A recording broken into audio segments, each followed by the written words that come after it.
Assalamualaikum warahmatullahi wabarakatuh. Waalaikumsalam warahmatullahi wabarakatuh, Pak. Berdoa dimulai.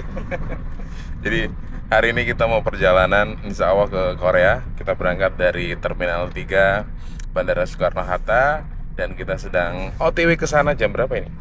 Jam 2 dini hari. Kita diantar sama ponakan-ponakan nih yang ada di Tangerang, Lala dan juga Mas Nafis. Nah, ini.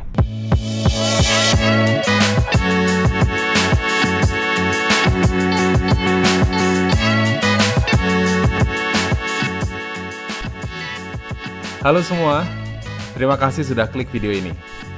Kali ini kami mengunjungi negara kecil tapi kaya raya di Asia Tenggara.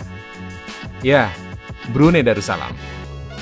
Negara ini mungkin jarang banget ya menjadi destinasi wisata utama. Tapi Brunei itu ternyata punya banyak banget kejutan. Apa saja? Yuk, kita mulai petualangannya. Sebenarnya tujuan kami ke Korea Selatan. Tapi kami harus transit lebih dari 20 jam di Brunei Darussalam. Jadi kami berangkat ke Bandara Soekarno-Hatta jam 2 dini hari. Kami diantar keponakan, Lala, dan Nafis. Kami tidak pergi sendiri, tapi bareng rombongan dari STH, agen tur yang terkenal murah. Kita Bandar Seri Begawan 26 Agustus, flight kita nanti jam 6.15 ya. 6.15 nanti kita tiba di Brunei 9.45. Wah, dapat souvenir. Sebenarnya apa nih, Mbak? Ini tas buat oleh-oleh. Oh, tas buat oleh-oleh? Iya. Mantap. Sekalian oleh-olehnya. Makasih STH. Nah nih, Mas Iqbal, tour leader kita. Siap. Say hello, Mas. Ya Mas. Makasih, Mas. Sama Mas. Ya. Sebelum berangkat, kami dapat tas oleh-oleh dan juga dapat makan. Dapat juga makanan.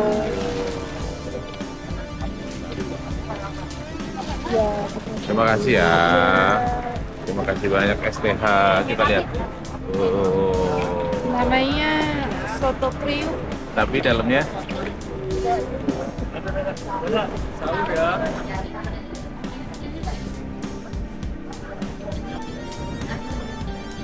yes.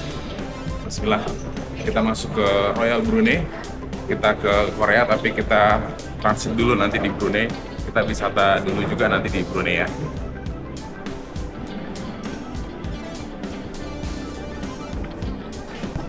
Ya, jadi alhamdulillah kita bareng rombongan sama yang mau umroh.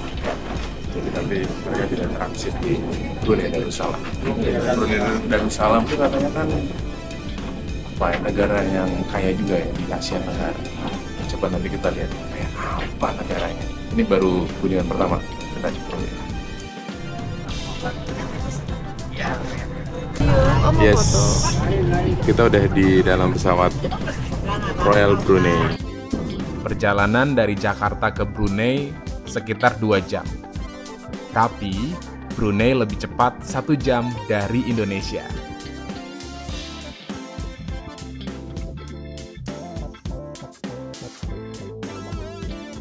Dan alhamdulillah, akhirnya mendarat dengan selamat di Bandar Seri Begawan, ibu kota negara Brunei Darussalam.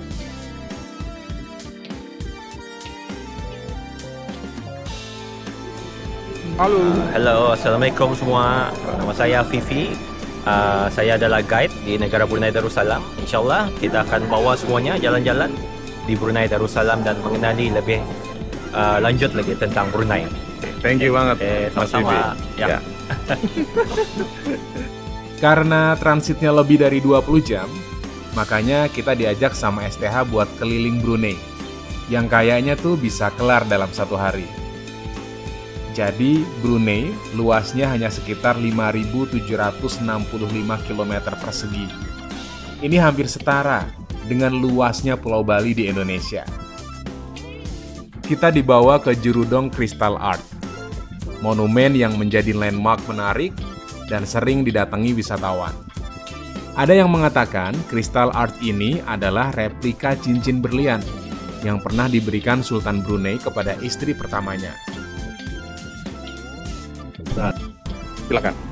Oke, Assalamualaikum. Sekarang kita sudah sampai di salah satu ikon di negara Brunei Darussalam, yaitu Crystal Arch ya, di Kampung Jerudong. InsyaAllah kita akan mengambil foto di sini. Selepas saya ambil foto, kita akan bisa mencoba salah satu kopi terkenal di sini, yaitu Zeus Coffee. Khusus ini memang apa keunikan dari ini? Oke, ini keunikan ini adalah apabila dia dibikin Crystal Arch, dia dibikin sama dengan Jerudong Park yang ada di sana. Artinya bagi sesiapa yang ke Jerudong Park, mereka bisa mengambil foto di sini. Tujuannya bagi mengenali tempat ini, yaitu Jerudong Crystal Arch. Ya, dia adalah ikon di negara Brunei. Tapi siapapun yang kemudian ke Brunei tanpa perlu ke situ bisa foto. Ya, bisa foto di sini. Ya.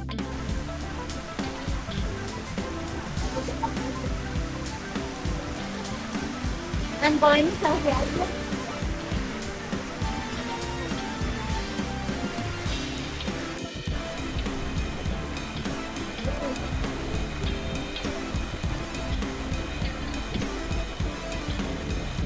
Yeay, alhamdulillah kita udah transit ini di Brunei Darussalam, dan kita di mana nih, Yang? Di Jerudong. Jerudong Crystal Arch. Ini di belakang kita ini adalah ikonnya dari Brunei Darussalam. Dan di sini gimana kesannya begitu masuk Brunei Darussalam yang pertama kalinya? Kayak masuk ke apa ya, daerah para sultan. Karena apa? Karena lihat deh sekitar. Ini clear, jarang banget mobil-mobilnya. Bunyiin ini tuh bener-bener temannya para sultan gitu. Ya, betul. Karena nggak terlalu rame kendaraan. Oke. Ya. Jadi ini kan pusat kota ya. Tapi di sini jalannya masih sepi, nggak terlalu rame. Ya, malah dari tadi belum lihat sepeda motor. Belum. Adanya ketemunya mobil-mobil. Mobil, dan itu 1, 2 gitu-gitu. Ini padahal di pusat kota. Dan kemudian di sini masih hijau-hijau. Di sini masih kemudian ini kan Jerudong Crystal Arch ini kan di depan ini ya, apa namanya, kayak taman bermain. Betul. Museum Park. Betul. Tapi kalau siang gini tutup karena masih panas ya. Jadi bukanya nanti kalau sore, kalau udah teduh tuh cuacanya tuh nggak terlalu panas. Dan ini satu-satunya taman wisata bermain yang ada di Brunei Darussalam, karena negaranya kecil, jadi satu aja cukup. Ini pun juga nggak ramai. Katanya itu Jerudong ini seperti kayak taman bermain seperti di Dufan. Dunia fantasi. Ya, kalau di Indonesia kayak Dufan gitu. Oke. Dan mereka baru bukanya itu sore sampai malam. Ya, oke. Kita lanjut yuk, keliling yuk. Kita coba mengelilingi Crystal Arch ini. Oke.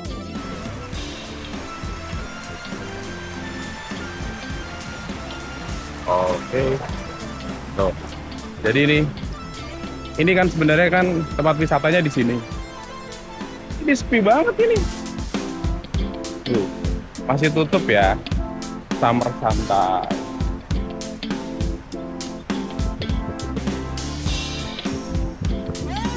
Ini ada teman-teman dari Indonesia juga. Tuh, nggak ada sepeda motor loh. Mobil semua. BBG. Mobil semua, 1, 2 mobil. Ya, ada fakta-fakta menarik nih di Brunei. Jadi kalau ada orang-orang yang lagi jalan, mereka langsung kemudian berhenti. Ya, langsung berhenti dan memberikan jalan. Nah, ini kita rombongan bareng STH Open Trip South Korea, tapi kita di sini.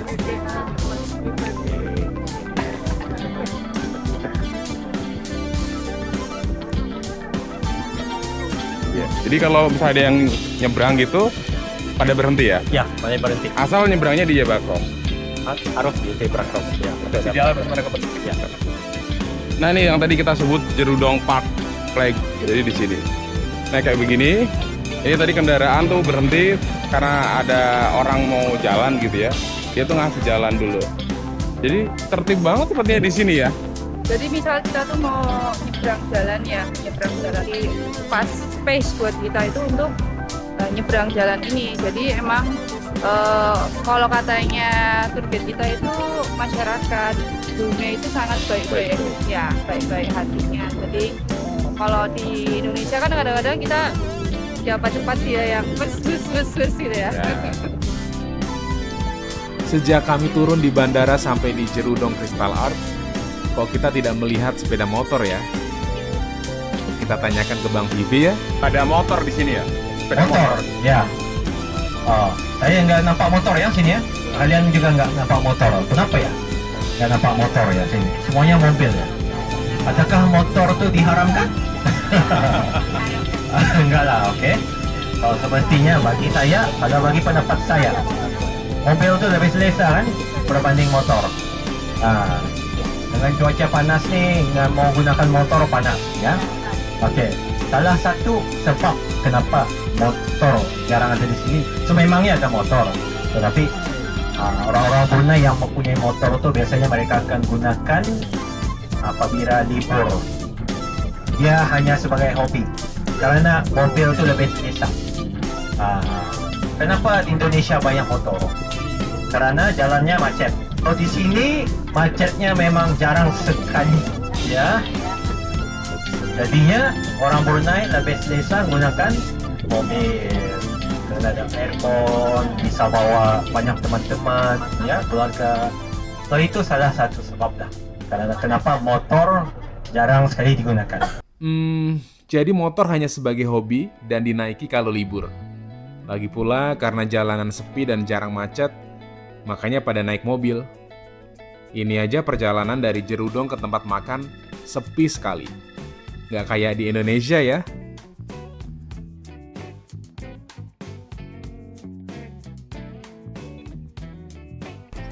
Alhamdulillah, kita sudah sampai di rumah persinggahan bintang, alias hotel. Kita nggak nginep di sini, tapi di sini tempat kita makan siang. Makannya sih mirip-mirip dengan Indonesia. Kita lagi makan di mana Mas Iqbal? Star Lodge Hotel, makan siang. Makan siang. Pokoknya aman kalau sama STH ya. Insya Allah. Pagi dapat, Malam siang dapat. Nggak akan kelaparan sama STH.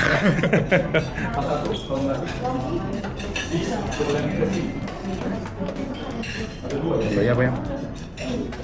Ini juga Indonesia ya. Setelah makan, kita lanjut ke Istana Nurul Iman. Ya, oke. Di salah satu masjid yang dinamakan Masjid Omar Ali Saifuddin. Oke. Lepas siap solat di salah satu masjid, insyaAllah kita akan ke Gatong Market, oke, untuk mencoba sedikit makanan yang ada jualannya di night market tersebut. Ini adalah rumah Sultan Brunei dan keluarganya. Wah, luas sekali. Dan ternyata ini merupakan istana tinggal terbesar di dunia yang berhasil masuk dalam Guinness World Record. Luasnya sih sekitar 200.000 meter persegi dan punya 1.788 kamar. Wow sekali. Nah, katanya di sini ada sekitar 257 kamar mandi dan juga ada ruang perjamuan untuk 5.000 tamu. Selanjutnya ada garasi katanya dengan kapasitas 110 mobil. Kemudian ada kandang kuda ber-AC dengan kapasitas 200 kuda dan juga ada 5 kolam renang. Masya Allah. Kias-kias pun sedang menggambar dengan perkataan Istana Nurul Iman dan juga itu adalah logo pribadi ke bawah diri Yang Maha Mulia Sultan Brunei, di mana logo tersebut di atasnya adalah Allah. So jadinya di mana-mana tempat di atas tu memang sentiasa dilindungi oleh Allah Subhanahu Wa Taala. Dan pintu ini biasanya digunakan khusus bagi kerabat diraja dan juga para menteri. Okey. Jadi ini Istana Nurul Iman dipakai buat apa? So ini adalah rumah pribadi Sultan Brunei. Dia juga selalu digunakan untuk perjumpaan dengan para pembesar negara seperti Presiden Indonesia. Apabila Presiden Indonesia datang ke sini, pertama kali yang perlu dibuatnya adalah menghadap Sultan Brunei. Bagi salah satu tradisi lah bagi seseorang pelawat untuk menghadap kepada seorang raja di setiap negara. Kalau pemerintahannya itu beda lagi nggak di sini? Kalau pemerintahan kantor memang beda. Pemerintahan kantor di salah satu tempat kantornya yang dinamakan Jabatan Perdana Menteri. Itu adalah kantornya, ini adalah rumah pribadinya. Jadi para penasehat atau menteri di kabinetnya itu ada di sana. Ada di sana. Bukan di sini. Bukan di sini. Jadi ini adalah hanya rumah pribadi, keluarga. keluarga. Dan dibuka kalau dibuka semasa waktu Lebaran, yaitu Hari Raya Aidilfitri, Hari Raya kedua, Hari Raya ketiga, dan Hari Raya keempat. Ketiga-tiga hari akan dibuka untuk orang ramai mengunjung ke rumahnya Sultan, berjumpa dengan kerabat diraja, diberi souvenir dan juga diberi makan. ini luas banget ya. Memang luas banyaknya. Saya nggak apa-apa pasti keluasannya, tetapi pada tahun 1984 rumah ini dikatakan ataupun direkodkan di Guinness World Record salah satu residensi terbesar di dunia, pada tahun 1984. Banyak tulisan-tulisan Arab, apakah juga bahasa Arab itu jadi keharusan gitu? Iya, di mana-mana tempat bangunan, rumah dan sebagainya kita menggunakan 3 bahasa, yaitu bahasa Arab, perkataan Jawi yang dipanggil Jawi ya, bahasa Inggris dan juga bahasa Melayu. Kenapa? Karena di sini agama rasminya adalah agama Islam di sini, dan juga bahasa digunakan bahasa Melayu dan bahasa keduanya adalah bahasa Inggris. Sebab itulah ketiga-tiga bahasa ini digunakan secara normal di negara Brunei Darussalam, di sekolah dan juga di kantor-kantor kerajaan. Terus kan nggak ada gedung-gedung tertinggi itu kenapa ya? Oke, di sini kita ada peraturan nggak bisa membuat bangunan lebih tinggi dari masjid. Gitu. Oke. So itu memang undang-undang karena masjid itu lebih mulia daripada mana-mana bangunan yang ada di dunia. Tapi tadi saya lihat ada beberapa sih, hanya 1-2 yang tinggi itu. Tinggi, kenapa? tapi tinggi itu karena ia bukit. Jadi di atas bukit. Tapi ia akan melebihi tinggi daripada masjid yang kita kunjungi nanti waktu maghrib. Kalau tengok towernya tuh memang tinggi. Assalamualaikum. Dari Indonesia. Dari mana? Malaysia. Malaysia. Ya. Rombongan dari Malaysia yang juga ke Istana Nurul Iman buat foto-foto. Dari Istana Nurul Iman, kita langsung ke Kampung Ayer, alias Kampung Air. Kampung terapung pertama yang juga menjadi awal dari peradaban bangsa ini. Katanya kampung di atas air ini didirikan oleh orang-orang Brunei Darussalam yang kala itu tidak mau repot-repot membuka hutan karena medan yang sulit dan berbukit-bukit. Akhirnya mereka memutuskan untuk mendirikan rumah-rumah di atas air dengan tonggak-tonggak kayu sebagai pondasi dan penopang rumah. Sampai akhirnya, Kampung Air pun ini tidak hanya menjadi sebuah kampung, karena semakin banyak orang yang tinggal di sini. Kampung Air terdiri dari 40 desa-desa kecil, dan sekarang katanya dihuni sekitar 20.000 lebih jiwa.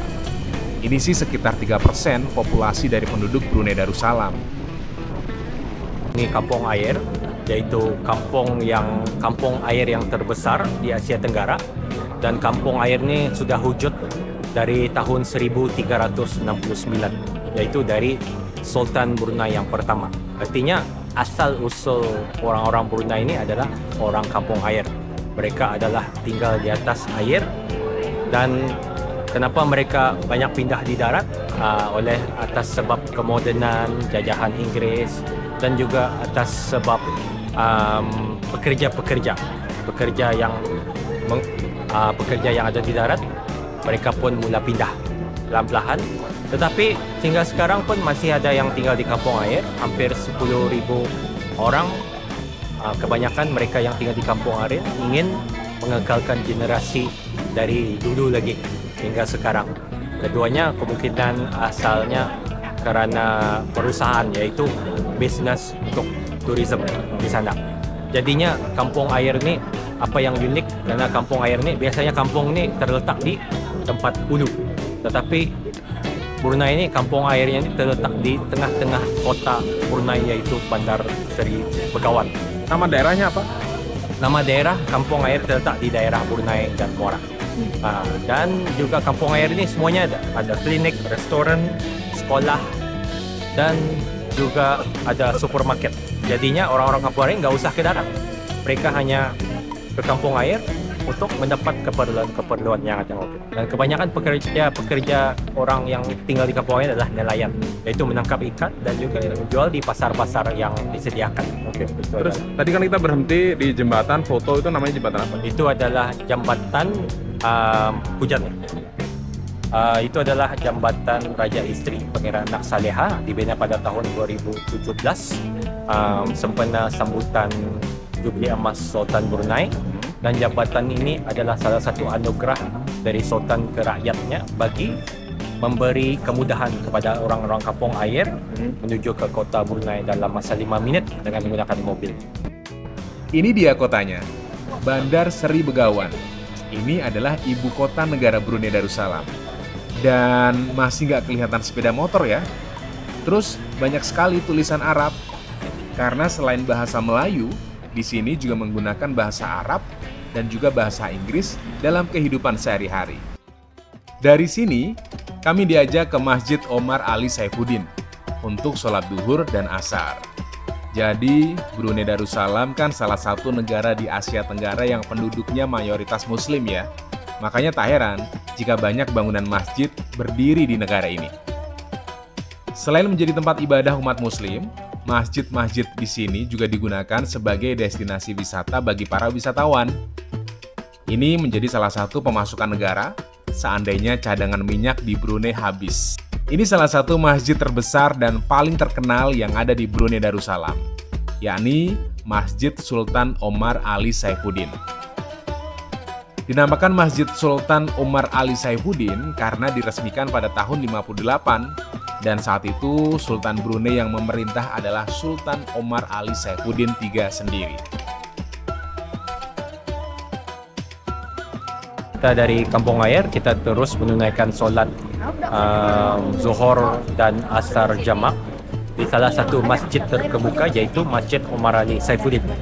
So masjid ini dibina pada tahun 1958, agak lama juga, dan arkitek desain masjid ini dibina oleh Sultan yang ke-28 sendiri. Kerana Sultan Omar Ali Saifuddin, yaitu bapa pada Sultan sekarang, adalah seorang arkitek. Dia yang membina, dia yang menstruktur rekaan desain masjid itu sendiri. Dan pada waktu itu, waktu 1958 kan, di mana-mana masjid itu masih diperbuat daripada kayu dan juga kecil. Tetapi pada waktu itu Masjid Omar Ali Saifuddin dikatakan masjid yang termegah di Asia Tenggara kerana ia hanyalah waktu itu satu-satunya masjid yang besar di Asia Tenggara. Brunei Darussalam itu dibina atas bajet kerajaan dan juga atas tabung yang disedekah oleh rakyat Brunei, dinamakan tabung pembinaan Masjid Brunei. Dan kenapa masjid ini memang atas naungan kerajaan? Kerana ia memastikan semua struktur-struktur masjid dan juga manajemen masjid itu selaras dengan keperluan rakyat. Kerana rakyat Brunei kebanyakan mereka adalah beragama Islam. Dan juga sememangnya kerajaan Brunei memang menjaga semua pekerja-pekerja di masjid sebagai orang-orang yang bekerja di kerajaan.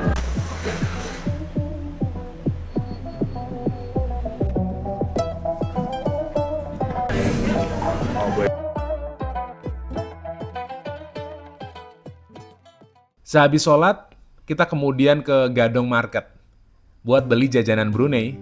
Banyak banget loh makanan di sini. Ya, mirip-mirip di Indonesia. Ini goreng-goreng. Popia ubi, popia daging, bergedil daging, popia pisang Milo, popia corned. Karena masih kenyang, kita hanya beli nangka kawin. Ini nangka jumbo yang ada di Brunei. Yang biasa, ini yang kawin. Kenapa disebut kawin tadi, Bu? Kawin, dia punya isi Punya apa? besar, banyak-banyak. Kawin itu banyak.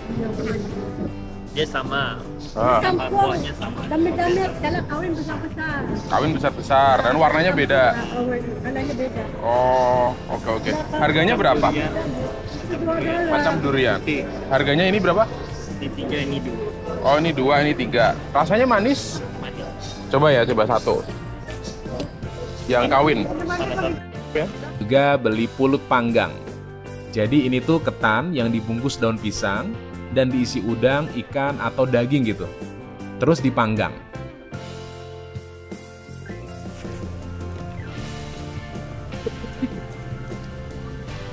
Kemudian cucur atau gorengan kalau di Indonesia. $1. Makasih ya. Lu tuh ya, Bu? Ketan. Kayak lemper mungkin ya. Terus tapi isinya ada udang, daging. Pulut. Ini udang. Oke, sekarang kita di pasar pelbagai barangan Gadong. Sekarang guest-guest kita pun sedang jalan-jalan di sini untuk mencari makanan-makanan yang ingin dicoba di sini. Jadinya kebiasaan kalau kalian lihat bukan saja orang-orang luar tapi orang-orang Brunei yang balik dari kantor kerajaan, mereka akan singgah ke sini untuk beli makanan dan dibawa ke rumah untuk makan bersama keluarga. Kebanyakan harga-harganya memang murah. Sebagai contoh, nasi katok berharga $1, minuman $1, segala cucur-cucur itu goreng-gorengan harga $1, dan bagi 2 orang budgetnya bisa hanya $10 aja untuk berbelanja di pasar. Setelah dari Gadong Market, kita lanjut ke Masjid Jami Asr Ahsanil Bolkiah buat sholat maghrib dan isya sekalian.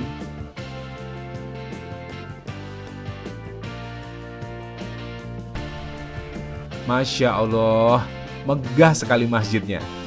Jadi, ini adalah masjid tertua di Brunei Darussalam. Dibangun pada tahun 1988 dan diresmikan oleh Sultan Hassanal Bolkiah pada tahun 94. Sir Hassanil Bolkiah mencerminkan arsitektur Melayu dan Islam tradisional dengan sentuhan modern. Masjid ini memiliki kubah dan menara yang menonjol, memberikan kesan kemegahan dan keagungan. Pokoknya, kalau kalian ke Brunei, kalian wajib datang ke sini. Kita udah maghrib dan isya di masjid ini. Masya Allah, masjidnya luar biasa sekali. Terkagum-kagum. Gak pengen balik. Jadi indah banget, megah banget, mewah banget. Dan ini memang masjid terbesar dan menjadi masjid kebanggaan negara Brunei Darussalam. Jadi semoga masih ada kesempatan buat kita berkunjung lagi ke Brunei, negara yang sangat dekat dengan Indonesia, tapi menjadi negara kaya dan juga Islamnya kuat sekali. Hebat. Masjid ini adalah masjid terbesar yang dipunyai oleh Sultan Brunei, dan kalau dilihat dari segi strukturnya itu memang salah satu masjid yang tercantik lah di negara Brunei Darussalam. Dia bisa memuati hampir 5.000 jemaah termasuk lelaki dan perempuan. Di atas tempat ruangan solatnya sebenarnya di atas, tapi kalau penuh mereka akan pasang di sini karpet tikar solat untuk para jemaah untuk solat di sini ya. So, jadinya sekarang kan musim Maulidur Rasul, setiap malam di sini akan mengadakan acara zikir Maulidur Rasul selepas Isya. Dibangun kapan ini dan arsiteknya seperti apa sih? Oke, di sini dia dibina pada tahun 1994, dibina oleh salah seorang very famous designer. Saya lupa namanya, tapi ya dari orang Itali. Dia membagi desain yang struktur yang unik seperti mosaic tile yang berwarna emas itu yang dipasang di kubahnya. Jadinya kubah, semua kubah yang dipunyai masjid ini mempunyai 29 kubah. Oke, dia bermaksud 29 kubah sempena Sultan ini adalah yang ke-29. Itu adalah fakta menarik lah bagi masjid ini. Oke ya. Ini ya. Jadi ditutup buat yang non-muslim. Ya. Jadi ini bukan hanya tempat ibadah, tapi tempat wisata. Non-muslim bisa datang, nanti bisa pakai baju ini ya, buat nutupin aurat. Udah seharian kita keliling Brunei, dan kita dengerin pesan-pesannya Bang Vivi yuk. Oke, pesan saya bagi yang ingin mengetahui tentang negara Brunei Darussalam, Brunei ini bagaikan negara yang memang aman damai, walaupun gak banyak entertainment, tetapi dari segi Islamnya di sini memang kuat, terutamanya apabila kita mengunjungi masjid-masjid, kita bisa rasain lah bagaimana solat di sana tuh penuh dengan khusyuk. Dan juga orang-orang sini memang baik, seperti apabila kita melintas jalan diberi laluan lah secara sukarela dan secara baiklah. Mereka beri laluan dulu bagi pejalan kaki berbanding dengan karena di sini memang kita nggak ada rushnya, kita nggak ada terburu-buru, semuanya santai-santai, relax.